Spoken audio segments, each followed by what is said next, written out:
இந்த வீடியோவில் நாம் நவகிரகங்கள்லேயே முழு சுபகிரகமாக இருக்கக்கூடிய குரு பகவானுடைய அதிசார பயிற்சி பலன்கள் அப்படிங்கிறத நம்ம பார்க்க போகிறோம். அது என்ன அதிசார பயிற்சி அப்படின்னு சொல்லிட்டு நீங்கள் கேட்கலாம். அதாவது ஒரு கிரகம் தன்னுடைய இயல்பை மீறி வேகமாக இன்னொரு ராசிக்கு போகிறது, மறுபடியும் அதே ராசிக்கு திரும்பி வந்துச்சு அப்படின்னா அது வக்கரம், வேகமாக போகுது அப்படின்னா அது அதிசாரம். அந்த வகையில் குரு பகவான் இப்போது மிதுனம் ராசியில் இருக்கார். ஐப்பசி 1ஆம் தேதி, அதாவது விசுவாவசு வருடம் ஐப்பசி 1ஆம் தேதி சனிக்கிழமை, அன்றைய தினம் சனி பிரதோஷம். ஆங்கிலத்துக்கு அக்டோபர் 18ஆம் தேதி குரு பகவான் மிதுனம் ராசியில் இருந்து கடகராசிக்கு பயிற்சியாகிறாரு. இன்னொரு முக்கியமான விஷயம், தனிப்பட்ட முறையில் ஜாதகம் பார்க்க இந்த வாரத்துக்கான அப்பாயின்மெண்ட் ஃபிக்ஸ் பண்ண சொல்லி நிறைய பேர் கேட்டிருந்தீங்க. இப்போது ரூபாய் 300 தெளிவாகவும் விளக்கமாகவும் ஜாதகம் பார்த்து தரோங்க. தாழ்மையான வேண்டுகோள், இந்த நம்பருக்கு ஃபோன் கால் அல்லது வாட்ஸ்அப்பில் கூட நீங்கள் கேட்டு உங்களுடைய அப்பாயின்மெண்ட் அப்படிங்கிறத ஃபிக்ஸ் பண்ணிக்கலாம். உங்களுக்கு தேவையான அனைத்து டீட்டெயிலும் நம்ம டீமில் இருக்கிறவங்க கொடுத்துருவாங்க. அப்பாயின்மெண்ட் டேட் மற்றும் டைம் ஃபிக்ஸ் பண்ணதற்கு பிறகு அந்த நேரத்தில் நான் உங்களுக்கு ஃபோன் கால் பண்ணி ஜாதகம் பார்த்து பலன்கள் அப்படிங்கிறது சொல்லிடுவாங்க. ஜஸ்ட் நீங்கள் வாட்ஸ்அப் அல்லது ஃபோன் காலில் உங்களுக்கான டவுட் அப்படிங்கிறத கேட்டுக்கலாம். சரிங்க, உங்களுக்கான அப்பாயின்மெண்ட் அப்படிங்கிறத டைம் ஃபிக்ஸ் பண்ணிக்கலாம். நிறைய பேர் எவ்வளோ நேரம் ஆகும் அப்படி சொல்லிட்டு கேட்குறாங்க. ஃபஸ்ட்டு நம்ம உங்கள் ஜாதக கட்டத்தை பார்த்துட்டு ஜனனகால பலன்கள் அப்படிங்கிறத சொல்லிவிடுவோம். அதாவது உங்கள் ஜாதகக்காரங்களுடைய வாழ்க்கை எப்படி இருக்கும், கேரக்டர் எப்படி இருக்கும் அப்படிங்கிறத சொல்லிவிடுவோம். அதுக்கப்புறம் கோச்சார பலன்கள் அடிப்படையில் கடைசி ஒரு வருஷம் எப்படி இருந்துச்சு, எதிர்காலம் வரக்கூடிய ஒரு வருடங்கள்லாம் எப்படி இருக்கும் அப்படிங்கிறதெல்லாம் பார்த்துடலாம். அட் லாஸ்ட் பார்த்தீங்க அப்படின்னா இந்த டைமில் என்னென்ன நடக்கும், இந்த நேரங்களில் நீங்கள் என்ன செய்யணும், அதாவது ஜாதகத்தின் அடிப்படையில் இதெல்லாம் பார்த்துட்டு உங்களுக்கு தெளிவான ஒரு விளக்கமான பலன்கள் அப்படிங்கிறத சொல்லிவிடுவோம். இதை தாண்டி உங்களுக்கு ஏதாவது சந்தேகம் இருந்துச்சு அப்படின்னா கூட நீங்கள் கேட்டுக்கலாம். ஒவ்வொரு ஜாதகத்துக்குமே 30 நிமிஷம் வரைக்கும் நம்ம எடுத்துப்போம். தெளிவாகவும் விளக்கமாகவும் பொறுமையாகவும் உங்களுக்கு எல்லாமே சொல்லிவிடுவோம். இது இல்லாமல் உங்களுக்கு ஏதாவது சந்தேகம் இருந்துச்சு அப்படின்னா கூட நீங்கள் டவுட்டு கேட்டுக்கலாம். கடைசியாக ஜாதகம் இல்லைனாலும் பரவாயில்ல, பிறந்த தேதி, பிறந்த நேரம், பிறந்த இடம் மட்டும் சொன்னாலே போதும், நான் உங்களுக்கு ஜாதகம் பார்த்து பலன்கள் அப்படிங்கிறது சொல்லிவிடுவோம். நீங்கள் ஜஸ்ட்டு வாட்ஸ்அப்பில் ஜஸ்ட்டு ஒரு மெசேஜ் அல்லது ஒரு ஃபோன் கால் பண்ணாலே போதுங்க. சரி, வாங்க நாம் வீடியோக்குள்ளே போகலாம். கடகராசி அப்படிங்கிறது குரு உச்ச வீடு. அப்போ குரு உச்சம் தொட போகிறார் அப்படிங்கிறது தான் இந்த அதிசார பயிற்சி நமக்கு கொடுக்கக்கூடிய அமைப்பு.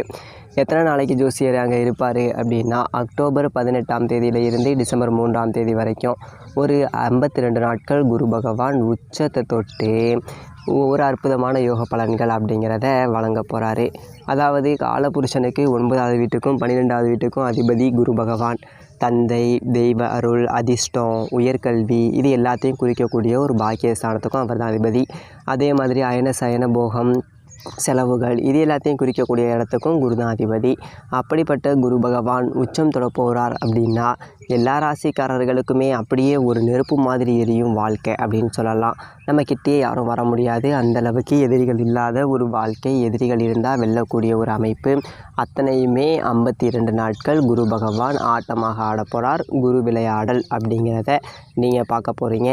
அதுதான் உங்களுடைய ராசிக்கு குரு என்ன கொடுக்க போகிறாரு, இந்த 52 நாட்கள் வாழ்க்கையில் நல்லது நடக்குமா, மாற்றம் நடக்குமா, என்ன செய்யலாம், என்ன செய்யக்கூடாது, எல்லாத்தையும் பார்த்துடலாம். மீனம் ராசி நேயர்களே, உங்களுக்கு இந்த குரு பகவானுடைய அதிசார பயிற்சி காலம் 52 நாட்கள், அதாவது அக்டோபருக்கு 18, ஐப்பசிக்கு 1ஆம் தேதியில் இருந்து டிசம்பர் 2ஆம் தேதி வரைக்கும் ஒரு 52 நாட்கள் குரு பகவான் அதிசாரமாக பயிற்சியாகி உங்களுடைய ராசிக்கு 4ஆம் வீட்டில் இருந்து 5ஆம் வீட்டுக்கு போகிறாரு. இது நீங்கள் வருகன்னு வரவேற்கலாம். ஏன் அப்படின்னா குரு உங்களுடைய ராசிநாதன், ராசிக்கு 10ஆவது வீட்டுக்கும் அவர் தான் அதிபதி. அப்படிப்பட்டவர் உச்சம் அடைய போகிறாரு. சும்மாலாம் போயிட்டு கடகராசியில் உட்காரல, கடகராசி குருவோட உச்ச வீடு. அப்போது ராசிநாதன் உச்சம் அடைகிறார், பலம் அடைகிறார் அப்படின்னா அது நாம் உச்சம் அடைஞ்ச மாதிரி, நாம் பலம் அடைஞ்ச மாதிரி. அதாவது மீனம் ராசி அப்படிங்கிறது பொதுவாகவே ஒரு பயந்த ஒரு ராசி அப்படின்னு சொல்லலாம். அதாவது பயந்தாங்குழிங்க அப்படிலாம் ஒன்றும் அவசியம் கிடையாது. ரொம்ப பயந்து சுபாவம் நீங்கள் அப்படி இப்படின்னா ஒன்றும் உங்களை குறைச்சி மதிப்பிடுறேன் அப்படிலாம் அது அர்த்தம் கிடையாது. மீனம் ராசிக்காரர்கள் எதுவுமே ஒரு அச்ச உணர்வு, நாளைக்கு என்ன இருக்கோ, இன்றைக்கி நம்ம இதை செஞ்சு போடலாம், ஆனால் நாளைக்கு வருத்தப்பட்டு நிற்கணுமே அப்படின்னு சொல்லிட்டு எதிர்காலத்தை பற்றின ஒரு அச்சம் அப்படிங்கிறது மீனம் ராசிக்காரர்களுக்கு அதிகமாக இருக்கும். சாதாரணமாக பார்த்தீங்க அப்படின்னா ஒரு பைக்கில் போனீங்க அப்படின்னா கூட மற்ற ராசிக்காரவங்க 80, 90, 100ன்னு போனாங்க அப்படின்னா கூட அந்த நிதானம் அப்படிங்கிறது மீனம் ராசிக்காரர்களுக்கு எப்போதுமே இருக்கும். கேட்டிங்கன்னா நாம் நல்லா தான்ப்பா போவோம், எதிர்த்தாப்புல எவனாவது கண்ணாப்பண்ண வருவான், அந்த நேரத்தில் நாம் ஸ்டடி பண்ணுறது இல்லையா, மெதுவாக போவோம். இப்போ என்ன 6 மணிக்கு போகிறத இப்போ 5 மணிக்கு போயிட்டு போவோம், கொஞ்சம் மெல்ல போவோம் அப்படின்னு சொல்லிட்டு ஒரு பொறுப்புணர்ச்சி அதிகம் இருக்கக்கூடிய ஒரு ராசிக்காரர்கள், பெருசாக ரிஸ்க் எடுக்கக்கூடிய ஒரு தயங்கக்கூடிய ஒரு ராசிக்காரர்கள்னு சொல்லலாம். பெரும்பாலும் மீனம் ராசிக்காரர்கள் ஒரு பெரிய முதலீடு அப்படிலாம் போட்டு தொழில் செய்ய மாட்டாங்க. ஒரு குறுகிய முதலீடு, அப்படி இல்லைன்னா வேலையாட்டாவது வேலை செஞ்சுட்டு தான் இருப்பாங்க, இல்லைன்னா அரசு வேலைக்கு போயிட்டு இருப்பாங்க. சரிங்களா, அரசாங்க உத்தியோகத்துக்கு போயிருப்பாங்க. அப்படி போக முடியல அப்படின்னாலும் பசங்களை எப்படியாவது ஒரு அரசு உத்தியோகத்தில் தள்ளி விட்டுறணும், பிள்ளைகள் வந்து நம்ம பத்திரமா பார்த்துப்போம் அப்படின்னு சொல்லிட்டு ஒரு அதீத பாசக்காரர்களாக இருப்பீங்க. ஏன் அப்படின்னா இந்த காலகட்டத்தில் இப்படிப்பட்ட மீனம் ராசிக்காரர்கள் ரொம்ப சித்திரவதைகளை அனுபவிப்பீங்க. ஜென்மத்தில் சனி, இது ஒன்றே போதும் உங்களை போட்டு அடின்னு அடிக்கிறதுக்கு. போதாததுக்கு விரயத்தில் ராகு, 12ல் ராகு உட்கார்ந்துருக்காரு, 6ல் கேது உட்கார்ந்துருக்காரு, ஒன்றுமே விளங்கலை. அதே மாதிரி ராசி அதிபதி குரு பகவான் சுகஸ்தானத்தில் போயிட்டு அர்த்தாஷ்டம குருவாக உட்கார்ந்துட்டார். தேக ஆரோக்கியத்தில் கூட பிரச்சனையை கொடுத்துருப்பார். ஏற்கனவே ஜென்மசனி பிரச்சனையை கொடுக்கும், காலில் அடிபடும், எலும்பு உடையும், எண்ணெய் கட்டு போடுற மாதிரி இருக்கும், கை உடையும், விபத்து இல்லாத தேவையில்லாத விபத்து வரும், தடுமாறி போவீங்க. திடீர்னு பார்த்தீங்க அப்படின்னா நெஞ்சு வலி போயிட்டு எக்ஸ்ரே கிஸ்ரெல்லாம் வந்து எடுத்து பார்க்குறது ஒன்றுமே இருக்காது. ஆனால் உயிர் பயம் ரொம்ப அதிகமாக இருக்கும். நம்ம மட்டும் தான் இருக்கும், நமக்கு வந்துட்டு ஏதாவது ஆகிடுச்சுன்னா பிள்ளை விட்டா திருவிழா போயிருமா அப்படின்னு சொல்லிட்டு சும்மா உடம்பு கவலை இதெல்லாம் சேர்ந்து ஒரு மன உளைச்சலுக்கு ஆள்பட்டிருப்பீங்க. அப்படிப்பட்ட நேரத்தில் தான் இந்த குரு அதிசார பயிற்சி வருது. சந்தோஷம், கவலைப்படாதீங்க. என்ன அப்படின்னா இந்த குரு அதிசார பயிற்சி எப்படி சொல்கிறது அப்படின்னா வேதனையோட உச்சம் அனுபவிச்ச மீனராசிக்காரர்களுக்கு தெரியும். நானாக சொன்னால் கூட உங்களுக்கு புரியாது, நீங்களே அதை அனுபவிச்சிருப்பீங்க. ஒரு பாலைவனத்தில் மாட்டிக்கிட்டு பச்சை தண்ணிக்கு கூட வழி இல்லை, தப்பிச்சு ஓடினோம்னா 4 நாளில் செத்து போயிடுவோம். அப்படி நடந்து போனால் தான் ஒரு 10 நாளைக்கு நடந்தாவது போகலாம், 3 நாளைக்கு நடந்தாவது போகலாம் அப்படிங்கிற கணக்கில் இருக்கும். அப்படிப்பட்ட இடத்துல இருக்கக்கூடியவர்களுக்கு ஒரு ஹெலிகாப்டர் வந்து ஒருத்தவங்க தண்ணி கொடுத்து உங்களை மீட்டுட்டு போனால் எப்படி இருக்கும், அப்படி ஒரு நேரம் தான் இந்த குரு அதிசார பயிற்சி. 52 நாட்கள் உங்களுக்கு இருக்குது. எதனால் சொல்கிறேன் அப்படின்னா குரு உங்களுடைய ராசிக்கு 4வது வீட்டில் இருந்துக்கிட்டு சுபகேடுகளையும் ஜென்மசனியால் ஏற்பட்ட சுகக்கேடுகளை சேர்த்து தான் கஷ்டப்பட்டுருந்தீங்கல்ல. இப்போ 5ஆம் இடத்துல போய்ட்டு குரு உச்சம் அடைகிறார். அதாவது கெஞ்சினாலும் கிடைக்காத பஞ்சம குருவாக போக போகிறாரு. பூர்வீக சொத்து பாலடைஞ்சு கிடக்கும், பார்க்கும்போதெல்லாம் வைத்தறிச்சலாக இருக்கும். எடுத்துக்கிட்டு நம்மளால் இது பண்ண முடியலையே, பூர்வீகம் இப்படி கடந்தால் தத்திரியமாச்சு, ஏதாவது பண்ணுமே, விற்றாது கொள்ளாமே அப்படிங்கிற அளவுக்கு சில பேருக்கு இருந்திருக்கும். அது பூர்வீகத்தால் அது எப்படியாச்சும் விற்றுப்படணும், அதை இடித்து தள்ளி போடணும், ஏதாச்சும் ஒரு முடிவு எடுத்துடணும், ஒரு விளக்கேற்றி வச்சிடணும், இப்படி கிடக்கக்கூடாது, என் தாத்தன் பாட்டன் முப்பாட்டன் வாழ்ந்த வீடு, நாங்கள் வாழ்ந்த வீடு இப்படி கிடக்கே அப்படின்லாம் சில பேருக்கு இருக்கும். அதை ஒரு நல்லபடியாக செட்டில் பண்ணி அதை சரி பண்ணிடுவீங்க. அதுலேருந்து ஒரு 10 ரூபா காசு அப்படிங்கிறத பார்த்துருப்பீங்க. அதுக்கு மேலே ஒரு தன்னம்பிக்கை அப்படிங்கிறது உங்களுக்கு கிடைக்கும். உடம்பில் இருக்கக்கூடிய பிரச்சனைகள் அப்படிங்கிறது நீங்கும். இதுக்கு மேலே எது வந்தாலும் நான் பார்த்துப்பேன், என்ன ஒரு பெரிய அடி வாங்கிட்டேன், இதுக்கு மேலே என்ன பெருசாக வாங்க போகிறேன்னா கிடையாதுல்ல, நிச்சயம் இது பெருசாக பார்த்துட்டேன், இதுக்கப்புறம் நான் பார்த்துருவேன் அப்படின்னு சொல்லிட்டு முடங்கி கிடந்தவங்க கூடிய அப்படியே துள்ளி எழுந்து வெளில வருவீங்க. அப்படிப்பட்ட ஒரு நேரம் அப்படிங்கிறது இந்த ஒரு காலகட்டத்தில் நிச்சயமாக நடக்கும். பயப்படவே வேண்டாம்.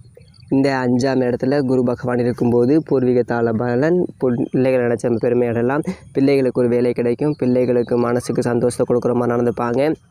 எவ்வளோ கஷ்டம்னாலும் எனக்கு கொடுக்கறவங்களே பிள்ளைகளை கஷ்டப்படுத்திடாத, பிள்ளைகள் பாவம் அப்படின்னு நினைக்கக்கூடிய அளவுக்கு பிள்ளைகளுடைய வாழ்க்கையை உங்களுக்கு கஷ்டத்தை கொடுத்தாலும் சரி பண்ணி கொடுக்கும் இந்த நவகிரகங்களும்.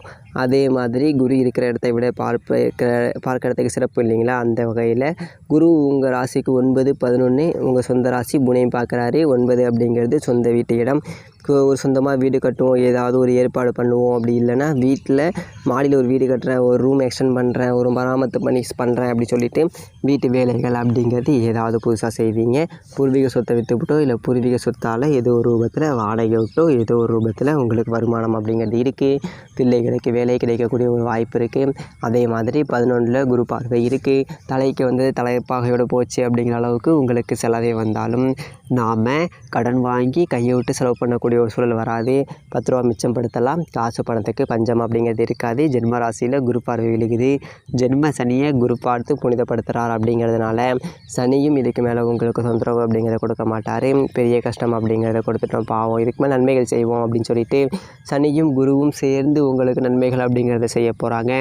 குருவினுடைய புனித பார்வை ராசியில் இருக்கிறதுனால இந்த ராகு கேது சனி அத்தனையாலும் ஏற்பட்ட தோஷங்கள் எல்லாமே இனிமே நன்மையை கொடுக்கக்கூடிய ஒரு தோஷமாக மாறப்போகுது. இந்த 52 நாட்கள் உங்கள் வாழ்க்கை உண்மையிலேயே ரொம்ப நல்லாயிருக்கும். நல்லவங்க யார் கெட்டவங்க யார் அப்படிங்கிறத நல்லா புரிஞ்சுப்பீங்க. நல்லவர்களை மட்டுமே கூட வச்சுப்பீங்க. வாழ்க்கை ரொம்ப சிறப்பாக இருக்கும். பட்ட கஷ்டத்தை மறந்துடுங்க. நிச்சயமாக பட்ட பாட்டுக்கு பலன் கொடுக்கக்கூடிய ஒரு 52 நாட்கள் உங்கள் முன்னாடி வந்திருக்கு. ஏழை பாலைகளுக்கு உங்களால் முடிஞ்சப்போ அன்னதானம் பண்ணுங்கள். குலதெய்வ பிரார்த்தனை அப்படிங்கிறது செய்யுங்க. குலதெய்வ கோவிலுக்கு நேர்த்திக்கடன் ஏதாவது நிறைவேற்றாமல் வச்சுருந்தீங்க அப்படின்னா நிறைவேற்றுங்க. நிச்சயமாக சிறப்பான எதிர்காலம் அப்படிங்கிறதே காத்துக்கிட்டு இருக்குது. மீனம் ராசிக்காரர்களுக்கு எல்லாம் நல்லதாகவே அமையும். மேலும் தனிப்பட்ட முறையில் ஜாதகம் பார்க்கணும் அப்படின்னா கீழே இருக்க நம்பருக்கு கான்டாக்ட் பண்ணுங்கள். தெளிவாகவும் விளக்கமாகவும் பொறுமையாகவும் ஜாதகம் பார்த்து பலன்கள் அப்படிங்கிற சொல்லப்படும். நன்றி, வணக்கம்.